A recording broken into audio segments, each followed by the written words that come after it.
Viewers, நாங்களுடைய Lakshmi, நீங்கள் பார்த்துருக்கிறது 0 லக்ஷ்மி.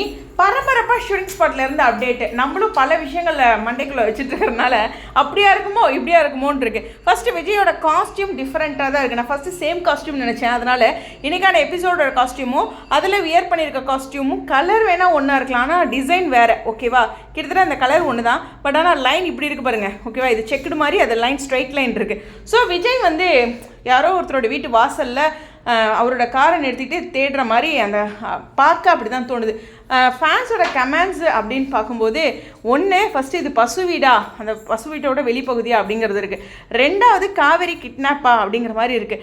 ஏதோ ஒரு சம்பவத்தை ஃபஸ்ட்லேருந்தே நம்ம திங்க் பண்ணிட்டு இருக்கனால இப்படியா இருக்குமோ அப்படியா இருக்குமோ அப்படிங்கிறது இருக்குது. ஏன்னா இப்போ நானே லாஸ்ட் வீடியோக்கு முன்னாடி வீடியோ வேகமாக வைஷாலி சேஞ்ச் ஆகிறாங்களாட்டிருக்கு அப்படின்னு அவசரப்பட்டுட்டேன். அப்புறம் ஷூட்டிங் ஸ்பாட் அப்டேட்டை பார்த்து மேட்ச் பண்ணேன். அதனால் நம்ம கோவித் ஃப்ளோலே போகலாம். நம்ம ஒன்று கணிச்சு அங்கே ஒரு வேறு மாதிரி வந்துச்சுன்னா, பட் விஜய் வந்து அடுத்த ஷூட்டிங் அப்டேட்டில் ஏதோ ஒரு விஷயம் தேடுறாரு, ஒருத்தரை தேடுற மாதிரி தான் இருக்குது.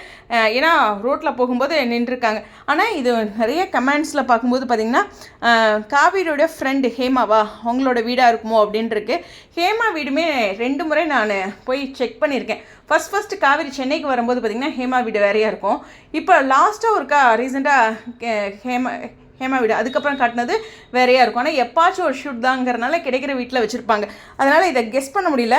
ஸோ பசுவோட வீட்டோட ஆப்போசிட் நமக்கு தெரியாது. அதனால் அந்த ஆப்போசிட் வீடை வச்சு நம்ம கணிக்க முடியாது. ஓகே, இது ஒருவேளை காவேரியோட கிட்னாப்பாக இருக்குமா, இல்லை சம்திங் ஏதாச்சும் இன்ட்ரெஸ்டிங்கான விஷயமா இருக்குமா அப்படிங்கிறத பார்ப்போம். கிட்னாப்னாலும் எப்படியும் சீக்கிரம் மீட்டுருவார் நம்ம விஜய்.